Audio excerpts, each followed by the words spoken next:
The nature of a crime. I. You are, I suppose, by now in Rome. It is very curious how present to me are both Rome and yourself. There is a certain hill, you, and that is the curious part of it, will never go there. Yet yesterday, late in the evening, I stood upon its summit, and you came walking from a place below. It is always midday there. The 7 pillars of the Forum stand on high, their capitals linked together and form one angle of a square. At their bases there lie some detritus, a broken marble lion, and I think, but I am not certain, the bronze she-wolf suckling the 2 bronze children. Your dress brushed the herbs. It was too gray and tenuous. I suppose you do not know how you look when you are unconscious of being looked at. But I looked at you for a long time, at my you. I saw your husband yesterday at the club, and he said that you would not be returning till the end of April. When I got back to my chambers, I found a certain letter. I will tell you about it afterwards, but I forbid you to look at the end of what I am writing now. There is a piece of news coming. I would break it to you if I could, but there is no way of breaking the utterly unexpected. Only, if you read this through, you will gather from the tenor, from the tone of my thoughts, a little inkling, a small preparation for my disclosure. Yes, it is a disclosure. Briefly then, it was this letter, a business letter, that set me thinking, that made that hill rise before me. Yes, I stood upon it, and there 3 before me lay Rome beneath a haze in the immense sea of plains. I have often thought of going to Rome, of going with you, in a leisurely autumn of your life and mine. Now, since I have received that letter, I know that I shall never see any other Rome than that from an imagined hilltop. And when, in the wonderful light and shadelessness of that noon, last evening, you came from a grove of silver poplars, I looked at you, my you, for a very long while. You had, I think, a parasol behind your head, you moved slowly, you looked up at the capitals of those 7 pillars. And I thought that I should never, since you will not return before the end of April, never see you again. I shall never see again the you that every other man sees. You understand everything so well that already you must understand the nature of my disclosure. It is, of forecourse, no disclosure to tell you that I love you. A very great reverence is due to youth, and a very great latitude is due to the dead. For I am dead. I have only lived through you for how many years now, and I shall never speak with you again. Some sort of burial will have been given to me before the end of April. I am a spirit. I have ended my relations with the world. I have balanced all my books, my will is made. Only I have nothing to leave, save to you, to whom I leave all that is now mine in the world, my memory. It is very curious, the world now. I walked slowly down here from Gordon Square. I walked slowly, for all my work is done. On the way I met Graydon Banks, the K100. It would have astonished him if he could have known how unreal he looked to me. He is 6 feet high, and upon his left cheek there is a brown mole. I found it difficult to imagine why he existed. And all sorts 5 of Miss hurried past him. It was just outside the Natural History Museum. He said that his Seaford Railway bill would come before committee in June. And I wondered, what is June? I laughed and thought, why June will never come. June will never come. Imagine that for a moment. We have discussed the ethics of suicide. You see why June will never come. You remember that ring I always wear? The one with a bulging, greenish stone. Once or twice you have asked me what stone it was. You thought, I know, that it was in bad taste, and I told you I wore it for the sake of associations. I know you thought, but no, there has never been any woman but you. You must have felt a long time ago that there was not, that there could not have been another woman. The associations of the ring are not with the 6 past of a finished affection, or hate, or passion, with all these forms of unrest that have a term in life. They looked forward to where there is no end. Whether there is rest in it, God alone knows. If it were not bad taste to use big words in extremities, I would say there was eternity in the ring. Eternity, which is the negation of all that life may contain of losses and disappointments. Perhaps you have noticed that there was one note in our confidence that never responded to your touch. It was that note of universal negation contained within the glass film of the ring. It is not you who brought the ring into my life. I had it made years ago. It was in my nature always to anticipate a touch on my shoulder, to which the only answer could be an act of defiance. And the ring is my weapon. I shall raise it to my teeth, bite through the glass. Inside there is poison. I haven't concealed anything from 7U, have I? And with the great wisdom for which I love you, you have tolerated these other things. You would have tolerated this too, you who have met so many sinners and have never sinned. Ah, my dear one, that is why I have so loved you. From our 2 poles we have met upon one common ground of skepticism, so that I am not certain whether it was you or I who first said, Believe nothing, be harsh to no one. But at least we have suffered. One does not drag around with one such a cannonball as I have done all these years without thinking some wise thoughts. And well I know that in your dreary and terrible life you have gained your great wisdom. You have been envied, you too have thought, is any prospect fair to those among its trees?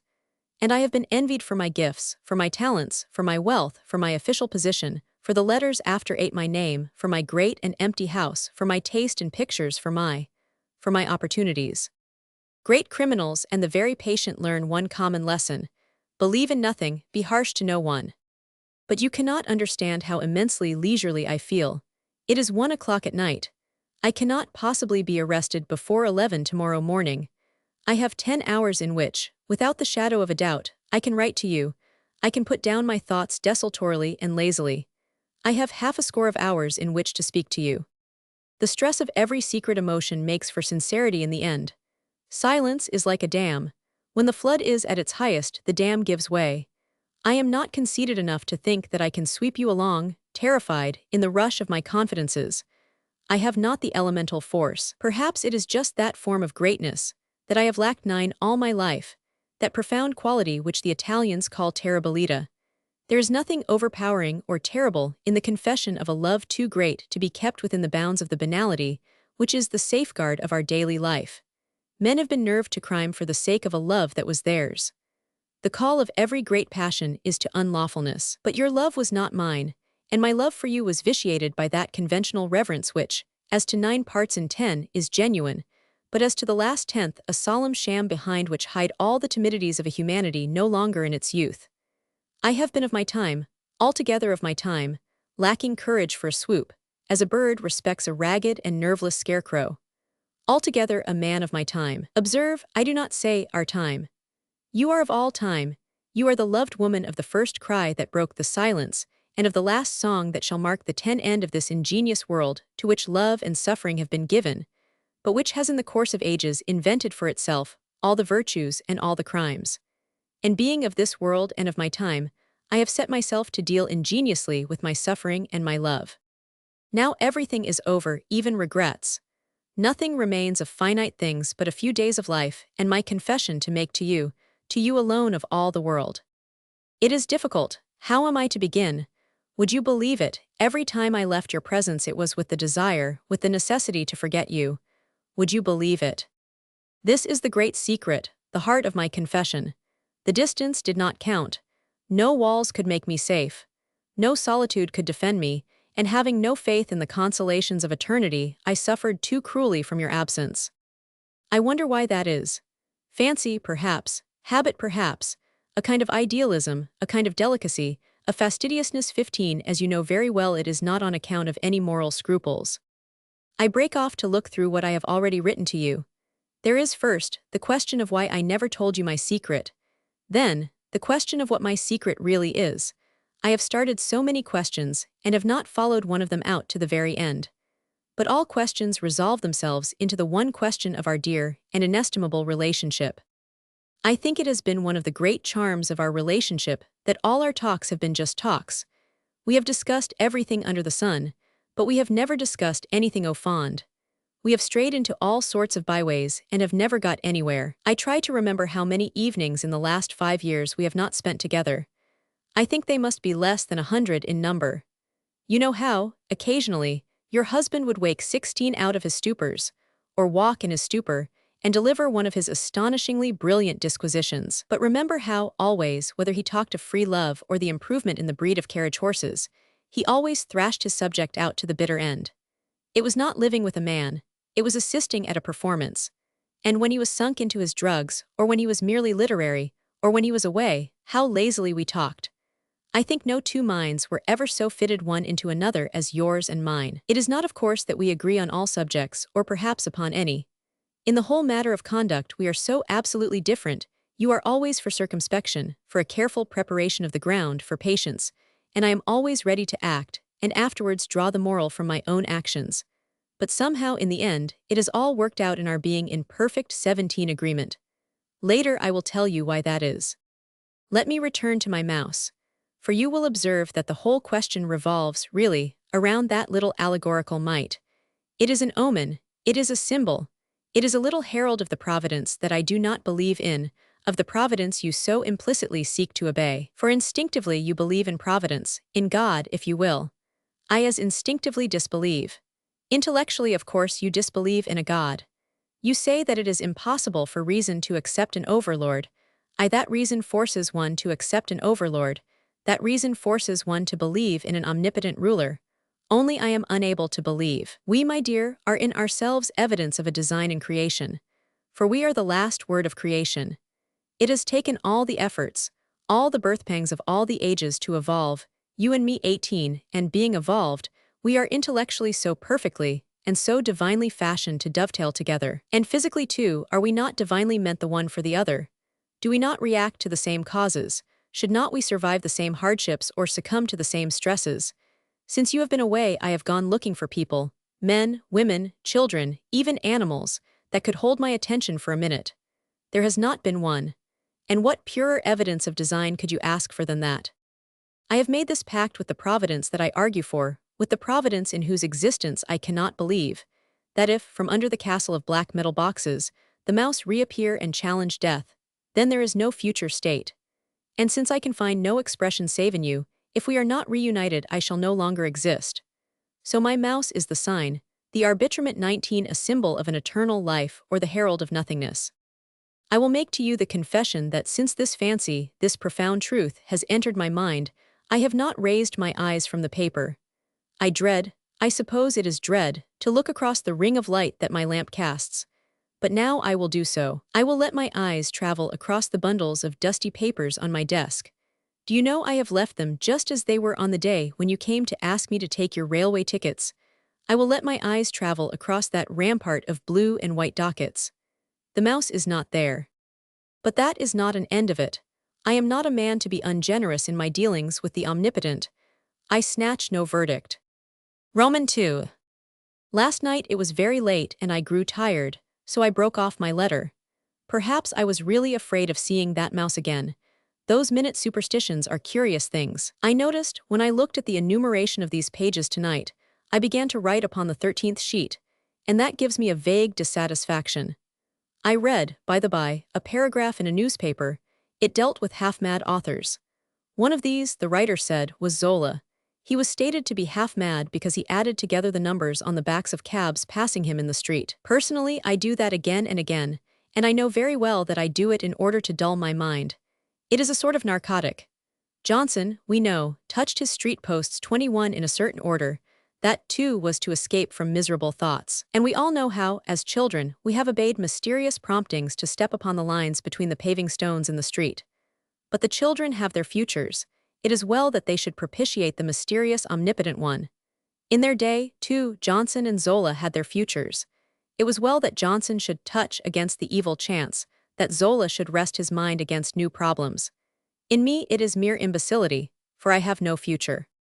Do you find it difficult to believe that? You know the burdens, of course. But I think you do not know that, for the last 9 years I have administered the Burden estates all by myself. The original trustees were old Lady Burden and I, but 9 years ago Lady Burden gave me a power of attorney and since then I have acted 22 alone. It was just before then that I had bought the houses in Gordon Square, the one I live in, the one you live in, and the 7 others. Well, rightly speaking, those houses have been bought with Burden money, and all my pictures, all my prints, all my books, my furniture, my reputation as a connoisseur, my governorship of the 2 charities, all the me that people envy, have been bought with the Burden money. I assure you that at times I have found it a pleasurable excitement. You see, I have wanted you sometimes so terribly that the juggling with the Burden accounts has been as engrossing a narcotic, as to Zola, was the adding up of the numbers upon the backs of cabs. Mere ordinary work would never have held my thoughts. Under old burdens will young Edward Burden comes of age when he reaches the age of 25, or when 23 he marries with my consent. Well, he will reach the age of 25, and he will marry on April 5. On that day the solicitors of his future wife will make their scrutiny of my accounts. It is regarded, you understand, as a mere formality, but it amuses me to think of the faces of Coke and Coke when they come to certain figures. It was an outlaw of some sort, was it not, who danced and sang beneath the gallows? I wonder now, what sort of traitor, outlaw, or stealthy politician I should have made in the Middle Ages. It is certain that, save for this one particular of property, I should be in very truth illustrious. No doubt the state shall come at last in which there shall no more be any property. I was born before my time. For it is certain that I am illustrious save in that one respect.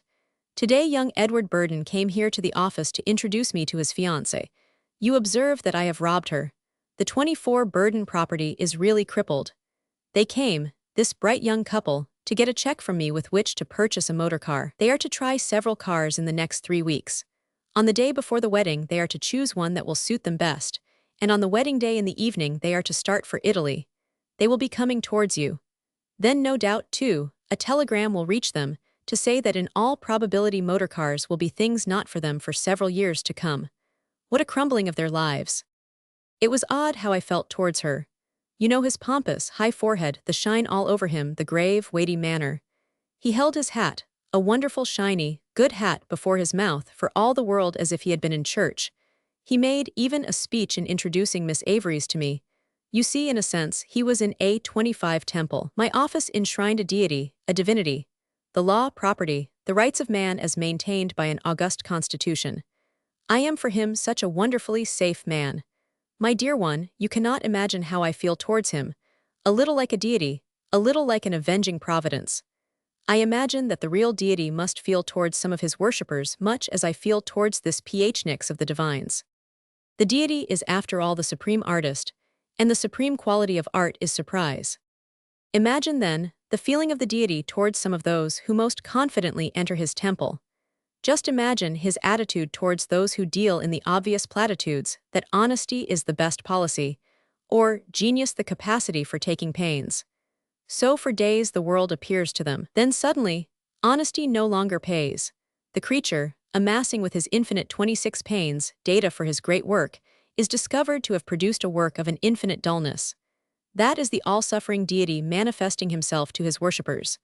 For assuredly, a day comes when 2 added to 2 no longer results in 4. That day will come on April 5 for Edward Burden. After all, he has done nothing to make 2 and 2 become 4. He has not even checked his accounts. Well, for some years now I have been doing as much as that. But with his fiancée, it is different. She is a fair, slight girl with eyes that dilate under all sorts of emotion. In my office she appears not a confident worshipper but a rather frightened fawn led before an anthropomorphic deity.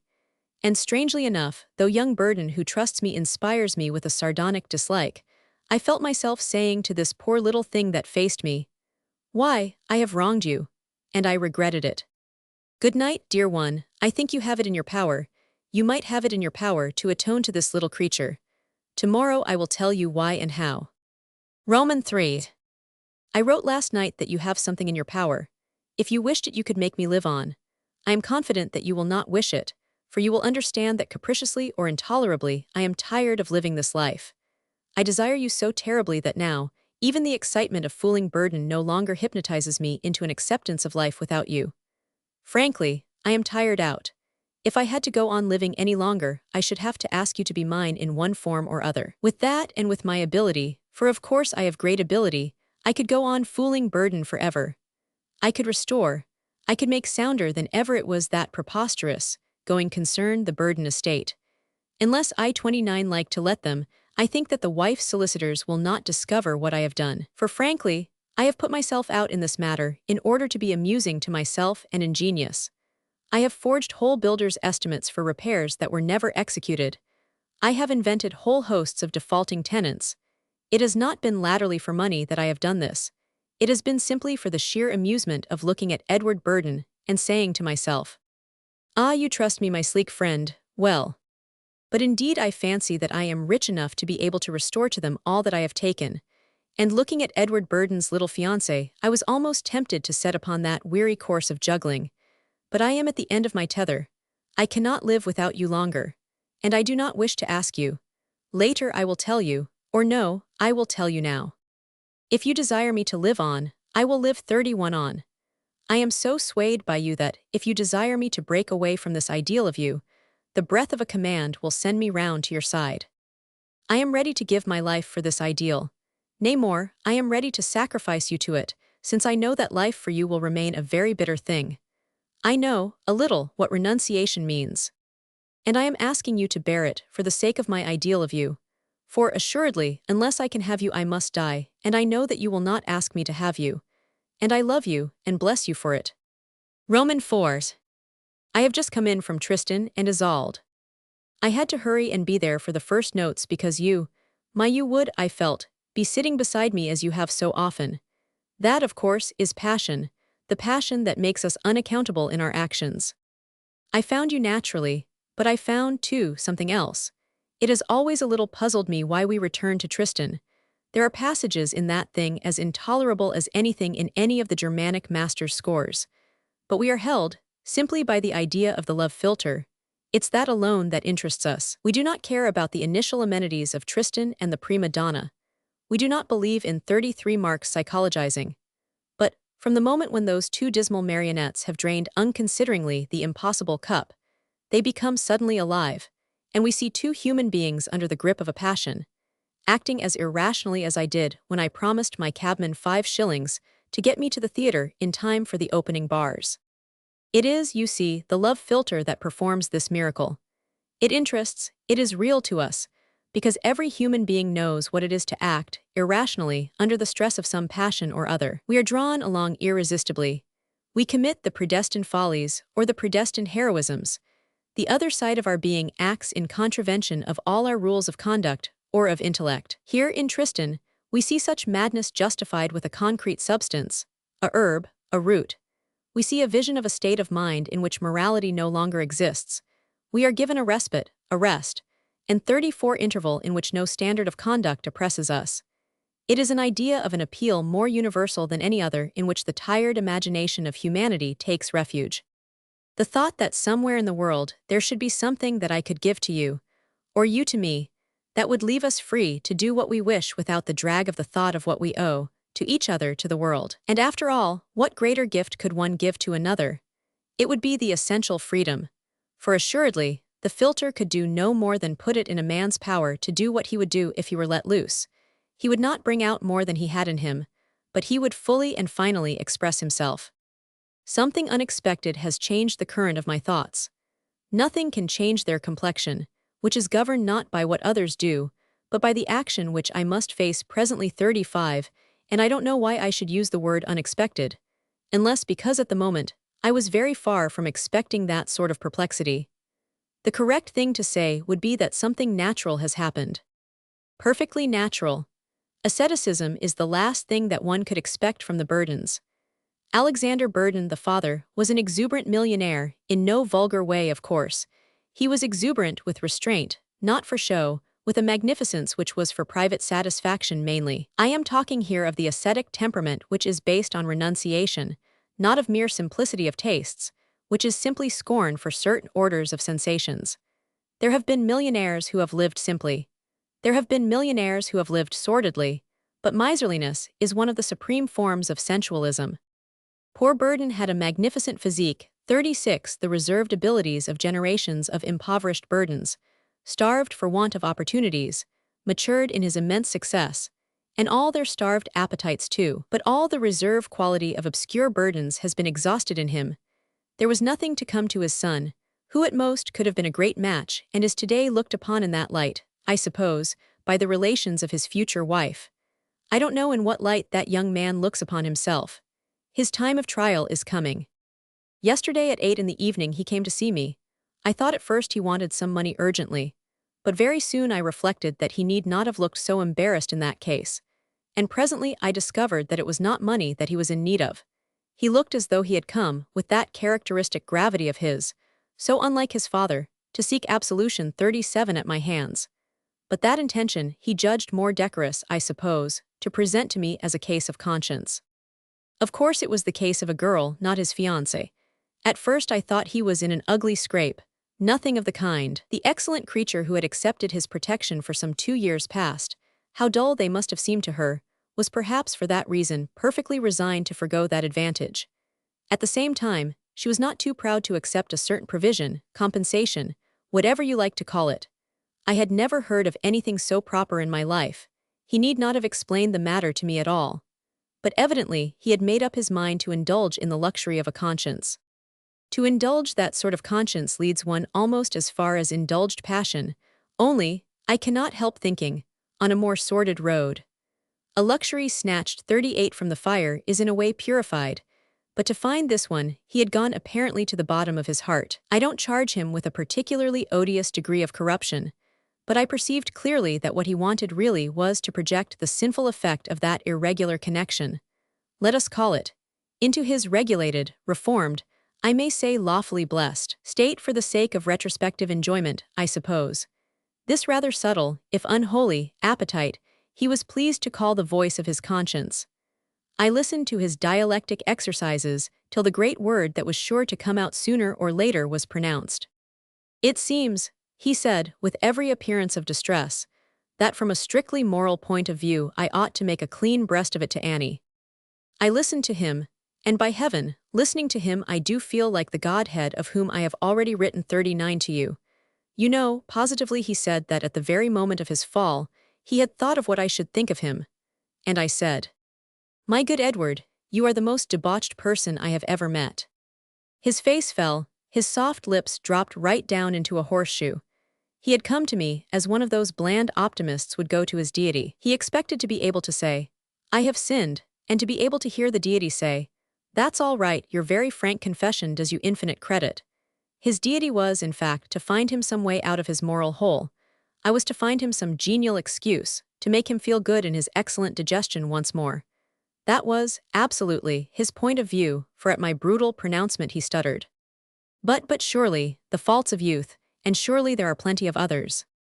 "My dear fellow," I said, "does not your delicacy let you see the hole you put me into? It's to my interest that you should not marry Miss Avery's, and you ask me to advise you on the point." His mouth dropped open.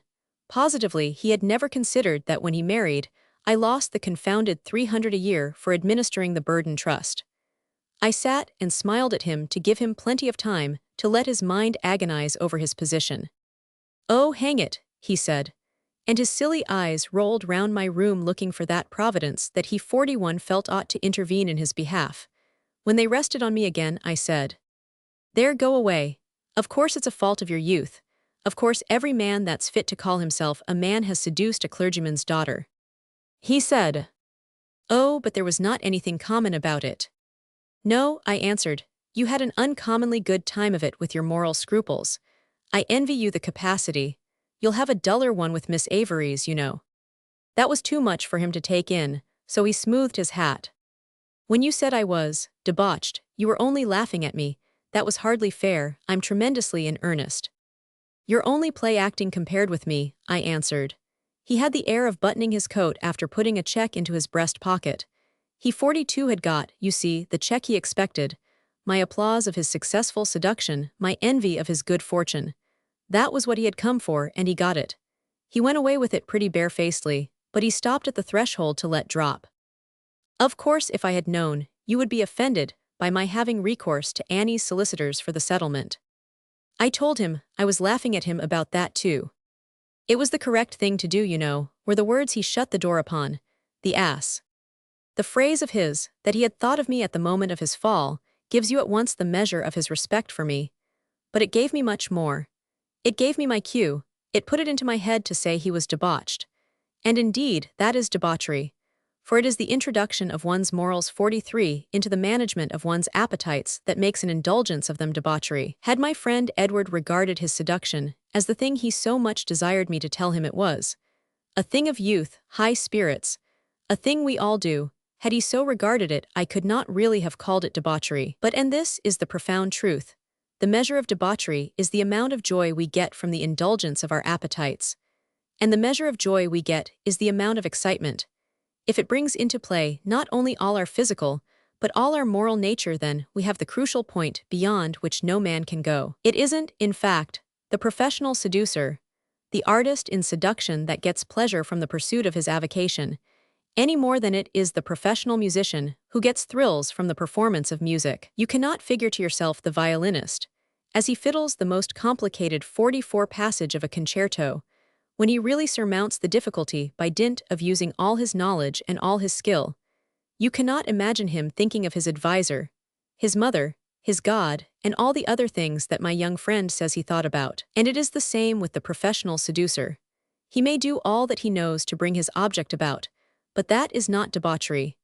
It is, by comparison, a joyless occupation. It is drinking when you are thirsty. Putting it in terms of the most threadbare allegory, you cannot imagine that Adam got out of the fall the pleasure that Edward Burden got out of his bite of the apple.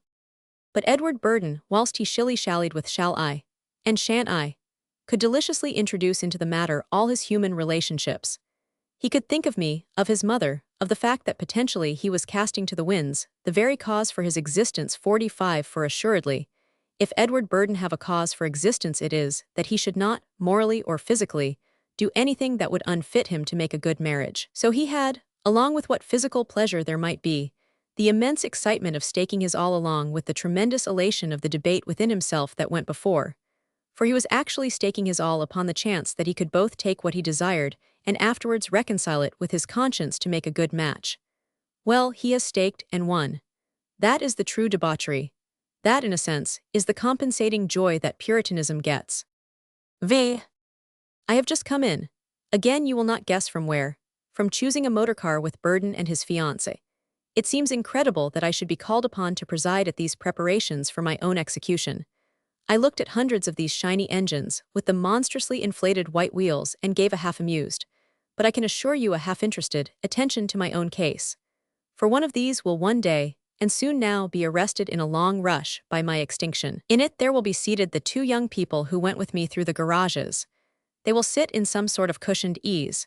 The cushions will be green, or red, or blue in shiny leather. I think, however, that 47 they will not be green, because Miss Avery's let slip to me, in a little flutter of shy confidence, the words, "Oh, don't let's have green, because it's an unlucky color." Edward Burden, of course, suppressed her with a hurried whisper as if, in thus giving herself away to me, she must be committing a sin against the house of Burden. That, naturally, is the Burden tradition. A Burden's wife must possess frailties, but she must feign perfection even to a trusted adviser of the family. She must not confess to superstitions. It was amusing, the small incident, because it was the very first attempt that little Miss Avery's has ever made to get near me. God knows what Edward may have made me appear to her, but I fancy that, whatever Edward may have said, she had pierced through that particular veil. She realizes with her intuition that I am dangerous. She is alarmed and possibly fascinated 48 because she feels that I am not straight, that I might in fact be a woman or a poet. Burden, of course, has never got beyond seeing that I dress better than he does and choose a dinner better than his Uncle Darlington. I came, of course, out of the motorcar ordeal with flying colors on these lines. I lived, in fact, up to my character for being orthodox in the matter of comfort. I even suggested 2 little mirrors, like those which were so comforting to us all when we sat in hansom cabs. That struck Burden as being the height of ingenuity, and I know it proved to Miss Avery's, most finally, that I am dangerous, since no woman ever looks in those little mirrors without some small motive of coquetry. It was just after that that she said to me, "Don't you think that the little measures on the tops of the new canisters are extravagant for China tea?" That, of course, admitted me to the 49 peculiar intimacy that women allow to other women, or to poets, or to dangerous men.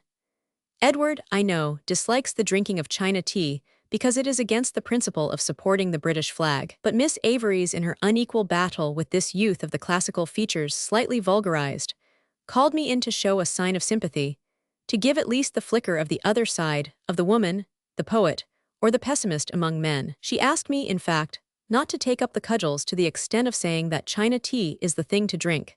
That would have been treason to Edward. But she desired that her instinct should be acknowledged to the extent of saying that the measures of canisters should be contrived to suit the one kind of tea as well as the other. In his blind sort of way, Edward caught the challenge in the remark, and his straight brows lowered a very little. "But it makes the tea too strong, Edward." "Then you need not fill the measure," he answered. "Oh, I wish," she said to me, "that you tell Edward not to make me make tea at all. I dread it. The servants do it so much better." "So," I asked, "Edward has arranged everything down to the last detail?" Edward looked to me for approval and applause. "You see, Annie has had so little experience, and I've had to look after my mother's house for years." His heir said, "Yes, you'll see our establishment will be run on the very best lines. Don't you admire the way I'm taming her already? I suppose I have in me something of the poet. I can imagine that if I had to love or to marry this little Avery's girl, I should try to find out what was her tiny vanity, and I should minister to it. In some way I should discover from her that she considered herself charming, or discreet, or tasteful, or frivolous, beyond all her fellows. And having discovered it, I should bend all my energies to giving her opportunities for displaying her charm, her discreetness, or her coquetry. With a woman of larger and finer mold, with you, 52 should no doubt bring into play my own idealism. I should invest her with the attributes that I consider the most desirable in the world. But in either case, I cannot figure myself dragging her down to my own social or material necessities. That is what Edward Burden is doing for little Miss Avery's. I don't mean to say that he does not idealize her, but he sees her transfigured as the dispenser of his special brand of tea, or the mother of the sort of child that he was. And that seems to me a very valid reason why women, if they were wise, should trust their fortunes cold-bloodedly, and have set reason to the class of dangerous men that now allure them, and that they flee from. They flee from them, I am convinced, because they fear for their worldly material fortunes. They fear, that is to say, that the poet is not a stable man of business. They recognize that he is a 53 gambler, and it seems to them that it is folly to trust to a gambler for lifelong protection. In that they are perhaps right, but I think that no woman doubts her power to retain a man's affection, so that it is not to the reputation for matrimonial instability that the poet owes his disfavor. A woman lives, in short, to play with this particular fire, since to herself she says, "Here is a man who has broken the hearts of many women, I will essay the adventure of taming him." And if she considers the adventure a dangerous one, that renders the contest only the more alluring, since at heart every woman, like every poet, is a gambler. In that perhaps she is right. But it seems to me that women make a great mistake in the value of the stakes they are ready to pay in order to enter this game. They will stake, that is to say, their relatively great coin, their 54 sentimental lives, but they hoard with closed fingers the threepenny bit which is merely the material future. They prefer, that is to say, to be rendered the mere presiding geniuses of well-loaded boards. It is better to be a lady, which you will remember philologically means a loaf-cutter, than to be an ideal. And in this they are obviously wrong. If a woman can achieve the obvious miracle of making a dangerous man stable in his affections, she may well be confident that she can persuade him to turn his serious attention to the task of keeping a roof over her head. Certainly, I know, if I were a woman which of the two types of men I would choose. Upon the lowest basis, it is better for all purposes of human contracts to be married to a good liar than to a bad one. For a lie is a figurative truth, and it is the poet who is the master of these illusions. Even in the 55 matter of marital relations, it is probable that the poet is as faithful as the Edward Burdens of this world. Only the Edward Burdens are more skillful at concealing from the rest of the world their pleasant vices.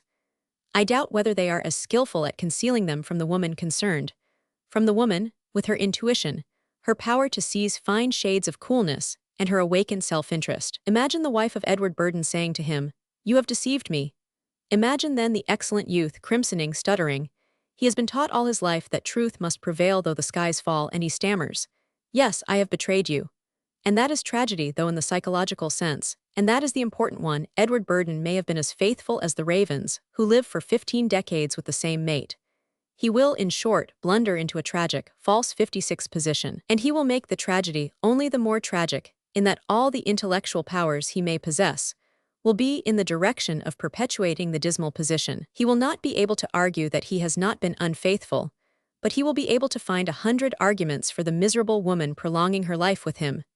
Position, money, the interests of the children, the feelings of her family and of his, all these considerations will make him eloquent to urge her to prolong her misery, and probably she will prolong it. This, of course, is due to the excellent Edward's lack of an instinctive sympathy. The poet, with a truer vision, will in the same case be able to face his Miss Avery's saying, "You have deceived me," with a different assurance. Supposing the deflection to have been of the momentary kind, he will be able to deny with a good conscience, since he will be aware of himself, and his feelings 57, he will at least be able to put the case in its just light.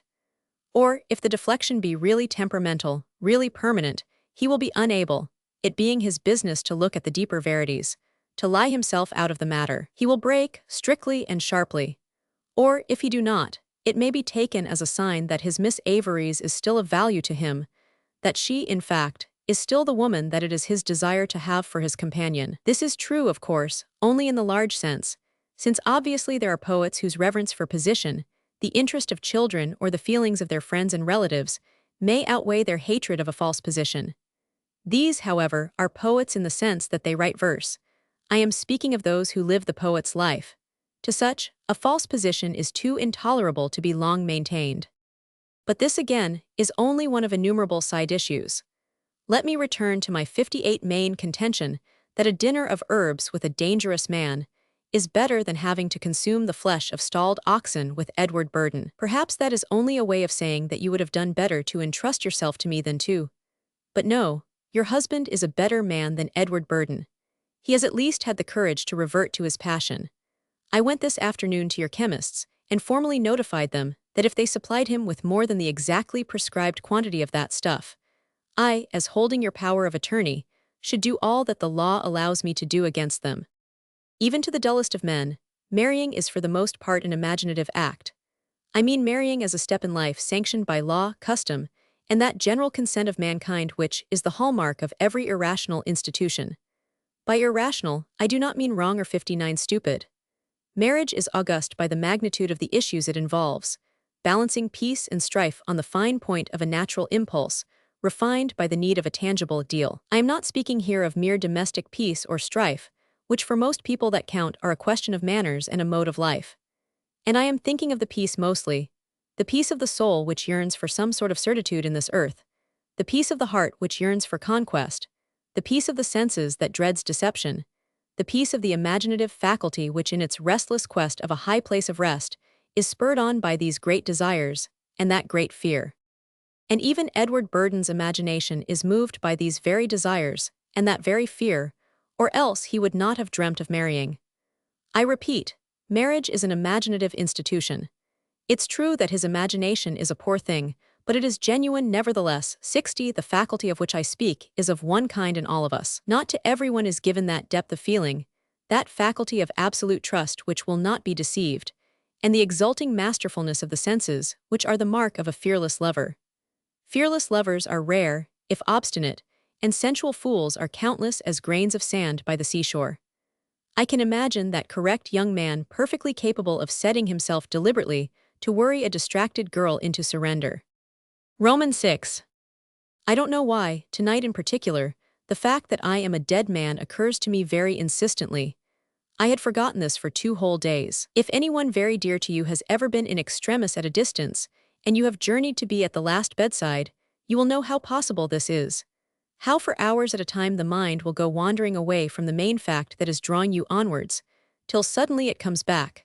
Someone is dying at a distance, and I suppose one's eye is the nearest friend that one has, and my eye is dying at a distance. At the end of a certain number of days is the deathbed towards which I am hurrying. It is a fact which I cannot grasp. But one aspect grows more clear to me every time I return to this subject. And perhaps I am no man of action at all, since the action in which I have 63 taken refuge is properly speaking no action at all, but merely the expression of a frame of mind. I have gambled, that is to say I have not speculated. For the speculator acts for gain, the gambler in order to interest himself. I have gambled to escape from you.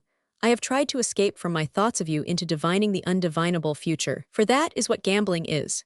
You try for a rise, you try for a fall, and the rise or the fall may depend on the momentary madness of a dozen men who declare a war, or upon the rain from heaven, which causes so many more stalks of wheat to arise upon so many million square inches of earth. The point is that you make yourself dependent upon caprice, upon the caprice of the weather, or upon the movement in the minds of men more insane than yourself.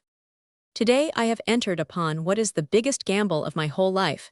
64 certain men who believe in me. They are not Edward Burdens, nevertheless they believe in me, have proposed to me to form a corner in a certain article which is indispensable to the daily life of the city. I do not tell you what it is because you will assuredly witness the effects of this inspiration. You will say that, when this is accomplished, it will be utterly uninteresting. And that is literally true. When it is done, it will be uninteresting. But in the multiplicity of things that will have to be done before the whole thing is done, in the waiting for things to take effect, In the failures perhaps more than in the successes, since the failures will imply new devising. In all the meticulous thought readings that will be necessary, the interest will lie, and in the men with whom one is brought into contact, the men with whom one struggles, the men whom one must bribe or trick. It is my protest against being called a man of action, the misconception that I have had to resent all my life. And this is a thought, not an action, a thought made up of an almost infinite number of erring calculations. You have probably forgotten that I have founded 2 towns, upon the south coast, originated 4 railways in tropical climates and 1 in the west of England, and opened up heaven knows how many mines of one kind or another, and upon my soul I had forgotten these things too, until I began to cast about in my mind. And now I go to my death unmindful of these glories in so far as they are concrete.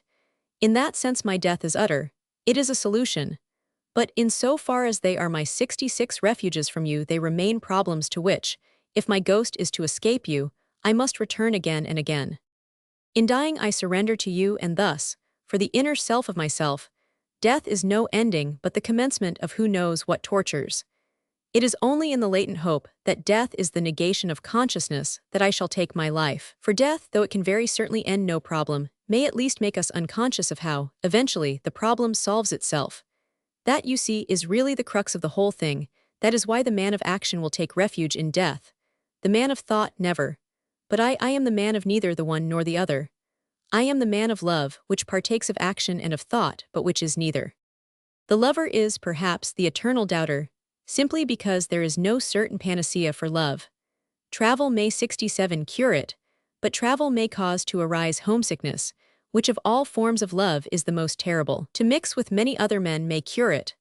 But again, to the man who really loves, it may be a cause for still more terrible unrest, since seeing other men and women may set one always comparing the beloved object with the same thing. And indeed, the form that it takes with me, for with me love takes the form of a desire to discuss.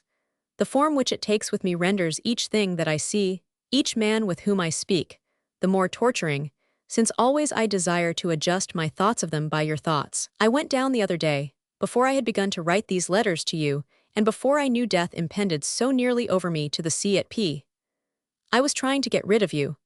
I sat in the moonlight and saw the smacks come home, visible for a minute in the track of the moon, and then no 68 more than their lights in the darkness. The fishermen talked of death by drowning mostly. The passage of the boats across that trail of light suggested reflections, no doubt trite. But without you to set my thoughts by, I could get no more forward. I went round and round in a ring from the corpses fished up in the nets to the track of the moon. And since walking up and down on the parade brought me no nearer to you, I did not even care to move. I neither meditated nor walked, neither thought nor acted. And that is real torture. It was the next morning that I heard that young Burden desired that his fiancée's solicitors should scrutinize the accounts of the Burden Trust, and death loomed up before me. You will ask, why death, why not some alternative? Flight or prison? Well, prison would be an unendurable traveling through time, flight, an equally unendurable traveling through 69 time with space added. Both these things are familiar. Death alone, in spite of all the experience that humanity has had of death, is the utterly unfamiliar. For a gambler it is a coup alluring beyond belief, as we know neither what we stake nor what we stand to win. I personally stand to win a great deal, since life holds nothing for me and I stake only my life, and what I seek is only forgetfulness of you, or some sort of eventual and incomprehensible union with you. For the union with you that I seek is a queer sort of thing. Hardly at all, I think, a union of the body, but a sort of consciousness of our thoughts proceeding onwards together. That we may find in the unending afterwards, or we may find the herb oblivion. Either of these things I desire. For, in so far as we can dogmatize about death, we may lay it down that death is the negation of action, but is powerless against thought. I do not desire 70 action, and at the same time I do not fear thought. For it is not my thoughts of you that I fear.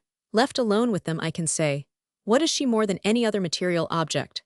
It is my feelings that wear out my brain, my feelings that make me know that you are more than every material object living or still, and more than every faith dead or surviving. For feeling is neither thought nor action, it is the very stuff of life itself. And if death be the negation of life, it may well be the end of consciousness. The worst that death can do to me is to deliver me up forever to unsatisfied longings for you.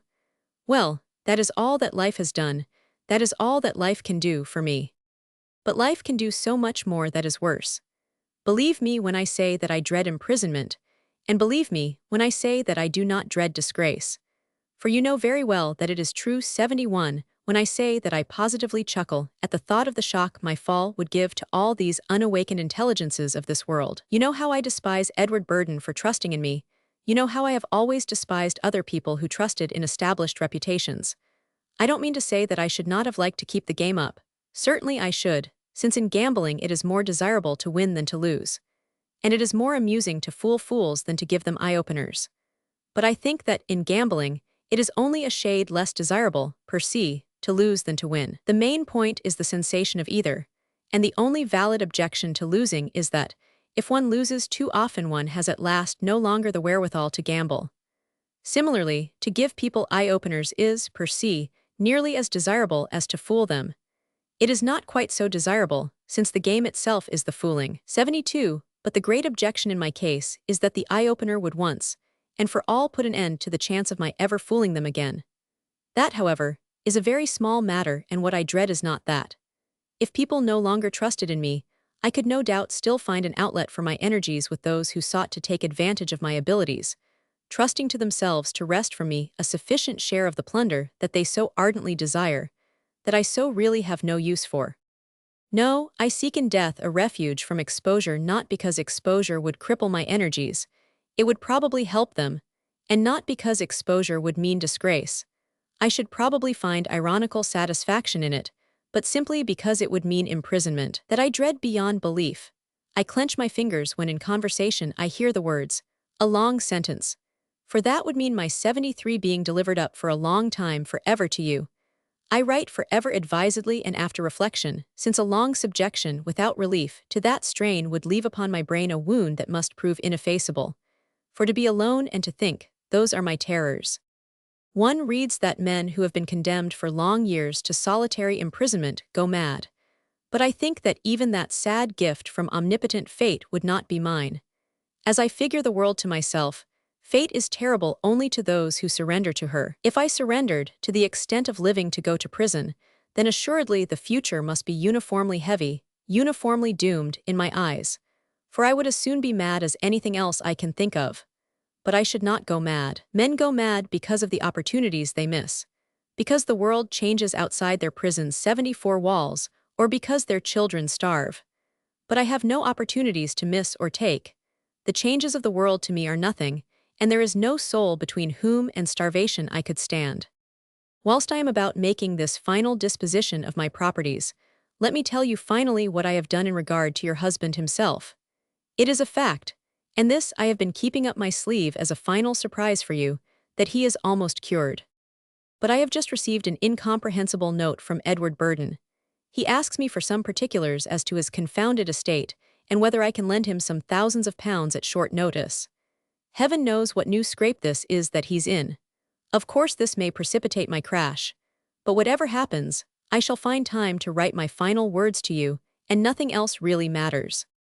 Romans 7. I haven't yet discovered what Edward Burden is doing. I have found him a good round sum upon mortgage, the irony of the position being that the money is actually his, whilst the mortgage does not actually exist. He says that what he is doing with the money will please me. I suppose that means that he's embarking upon some sort of speculation, which he imagines that I would favor. It is odd that he should think that I find gratification in his imitating myself. But why should I concern myself with this thing at all? Nothing in the world can ever please or displease me any more, for I have taken my resolve. This is my last night upon earth. When I lay down this pen again, I 76 shall never take up any pen more, for I have said all that I can say to you. I am utterly tired out. Tonight I shall make up into a parcel all these letters. I must sit through the night, because it is only tomorrow morning that I shall be able to register the parcel to you, and registering it will be my last act upon the habitable globe. For biting through the glass in the ring will be not an action, but the commencement of a new train of thought. Or perhaps only my final action will come to an end when you read these words in Rome. Or will that be only thought, the part of me that lives, pleading to you to give your thoughts for company? I feel too tired to think the matter out. Let me then finish with this earth. I told you, when I finished writing last night, that Robert is almost cured. I would not have told you this for the sake of arrogating to myself the position of a savior. but I imagine that you 77 would like the cure to go on, and in the case of some accident after my death, it might go all to pieces once more. Quite simply then, I have been doing two things. In the first place, I have persuaded your chemists to reduce very gradually the strength of chloral, so that the bottles contain nearly half water. And Robert perceives no difference. Now of course it is very important that he shall not know of the trick that is being so beneficently played on him, so that, in case he should go away, or for one reason or another change his chemists, it must be carefully seen to that, instead of pure chloral he obtains the exactly diluted mixture. In this way he may be brought gradually to drinking almost pure water. But that alone would hardly be satisfactory. A comparatively involuntary cure is of little value in comparison with an effort of the will. You may, conceivably, expel nature with a fork 78, but nothing but a passion will expel a passion. The only point to be proved is whether there exists in your husband any other passion for the sake of which he might abandon his passion for the clearness of vision, which he always says his chloral gives him. He has not, of course, the incentives usual to men. You cannot, in fact, get him along ordinary lines. But apart from his physical craving for the drug, he has that passion for clearness of intellect that he says the drug gives him, and it is through that at last I have managed to hit his pride. For I have put it to him very strongly that one view of life is just as good as another, no better, no worse, but just the same. And I have put it to him that his use of chloral simply limits for him the number of views of life that he might conceivably have. And when you come to think of all the rhapsodies of his that we have listened to, I think 79 that piece of special pleading is sufficiently justified. I do indeed honestly believe that, for what it is worth, he is on the road to salvation. He means to make a struggle, to attempt the great feat of once more seeing life with the eyes that fate originally gave to him. This is my legacy to you. If you ask me why I have presented you with this man's new identity, since it will mean a new identity, I must answer that I simply don't know. Why have we kept him alive all these years? I have done it no doubt because I had nothing to give you. But you, if you have loved me you must have wished him, I won't say dead, but no more there. Yet you have tried too, and I suppose this answer to the riddle is simply the answer to the whole riddle of our life. We have tried to play a supremely difficult game simply because it sanctified our love. For after all, sanctification 80 arises from difficulties. Well, we have made our way very straight, and we have so narrowed the door of entrance that it has vanished altogether. We have never had any hope of a solution that could have satisfied us. If we had cared to break the rules of the game, I suppose we could have done it easily enough. And we could have done it the more easily since neither you nor I ever subscribed to those rules. If we have not, it was, I think, simply because we sought the difficulty which sanctifies. Has it been a very imbecile proceeding? I am most uncertain. For it is not a thing to be very proud of, to be able to say that for a whole lifetime one has abstained from that which one most desired. On the other hand, we have won a curious and difficult game. Well, there it is, and there is your legacy. I do not think that there is anything else for me to write about. You will see that, in my 81 will, I have left everything I possess to Edward Burden. This is not because I wish to make him reparation, and it's not because I wish to avoid scandal. It is simply because it may show him one very simple thing. It will show him how very nearly I might have made things come right. I have been balancing my accounts very carefully, and I find that, reckoning things reasonably against myself, Edward Burden will have a £5 note with which to buy himself a mourning ring. The being forced to attend to my accounts will make him gasp a good deal. It will certainly shake his belief in all accepted reputations, for he will look on the faces of many men each as solid as the Bank of England, and he will think, I wonder if you are like. His whole world will crumble, not because I have been dishonest, since he is cold-blooded enough to believe that all men may be dishonest. 82, but he will tremble because I have been able to be so wildly dishonest, and yet to be so successfully respectable. He won't even dare to expose me, since, if he did that, half of the shares which he will inherit from me would suffer an eclipse of disreputability, would tumble to nothingness in value, and would damage his poor pocket.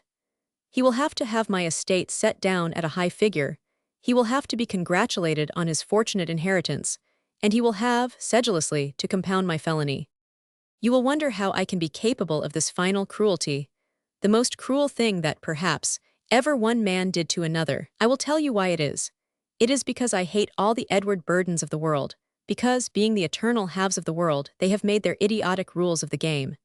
And you and I suffer, you and I the eternal have-nots.